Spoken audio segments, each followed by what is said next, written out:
Bonjour les enfants, bienvenue sur Spam Math, la chaîne qui te spamme de maths, c'est Paul Longan de la chaîne Math Fastoche. Aujourd'hui, je vous propose un petit exo qu'il faut savoir faire comme ceci. Avant de démarrer, si vous voulez des sujets de grand oral tout fait, tout beau, 10 minutes, le script intégral, les questions du jury, ça se passe dans la bio. 4 sujets de maths, 3 sujets de physique, 1 sujet de SES. Testé et approuvé par mes élèves, ça vaut 20 sur 20 à chaque fois, aucune galère. Bon, alors, on a une somme d'un logarithme. Bon, ça n'a pas l'air très joli, tout ça. Quand on le voit ici pour la première fois, on se dit qu'on risque d'avoir des problèmes. Alors, quand on a une somme, généralement, ce qu'il faut faire, le bon réflexe, c'est d'écrire les premiers termes de la somme. Alors, je vais les écrire, même si, évidemment, à la manière dont je le dis, vous vous rendez compte que c'est pas forcément comme ça qu'il faut faire. Bon, on va avoir du ln 2. Quand k vaut 1, ça va faire ln de 2. Plus, quand k vaut 2, ça va faire ln de 1 plus 1,5, c'est-à-dire 3,5. Ok. Plus, ln de quand k vaut, on a dit donc 3 maintenant. 1 plus 1 tiers, ça fait 4 tiers. Bon, etc. etc. Bon, il y en a qui le voient évidemment, parce qu'il va apparaître, mais faisons semblant d'être naïfs et ne voyons pas ce qui se passe. En fait, ici, ce qu'il va falloir utiliser, c'est les propriétés algébriques de notre logarithme. On va tout mettre au même dénominateur dans la parenthèse et on va avoir du k plus 1 sur k en fait. On va avoir du ln de k plus 1 sur k. Hop, et le sur k est bien dans la parenthèse, d'accord? Pour k allant de 1 à n. Sauf que le logarithme, qu'est-ce que c'est quand il bouffe un quotient?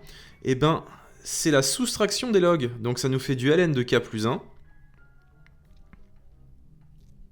moins ln de k en fait, d'accord? Voilà, moins ln de k. Tout simplement, pour k allant de 1 jusqu'à n. Et donc là, qu'est-ce qu'on va faire apparaître? Qu'est-ce qu'on va faire apparaître? Tout simplement un télescopage, les amis. Alors, il y en a qui font des changements d'indices. Je ne pense pas que ce soit tout à fait nécessaire, parce que si on écrit maintenant les premiers termes, on va donc bien obtenir notre ln de 2 moins ln de 1 qui fait 0. Plus ln de 3, très belle femme, moins ln de 2.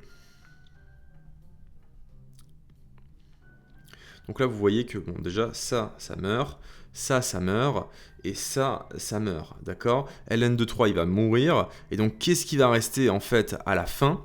Il va juste nous rester ln de, quand k vaut n, il va nous rester ln de n plus 1, moins ln de n. Sauf que le ln de n, il va se faire vaporiser par le ln de n que j'ai pas écrit ici, d'accord? Voilà, il se fait télescoper. Donc en fait, il reste que ça. Il reste juste ln de n plus 1 à la fin. Voilà, c'est ça l'explicitation de notre somme. Et ce truc-là, quand n est très grand, vous savez que ln de plus l'infini, ça fait plus l'infini. Donc la limite de cette suite-là, de cette somme-là, pardon, c'est plus l'infini. Avec un petit télescopage. Bon, on aurait pu faire un changement d'indice pour rendre les choses un petit peu plus soignées. Mais bon, ça fait le taf aussi comme ça. L'idée, c'est aussi de se relaxer et de se faire kiffer, quoi. De faire des maths, spammer les maths. C'était Paul pour Spam Math, je vous dis à la prochaine. Salut.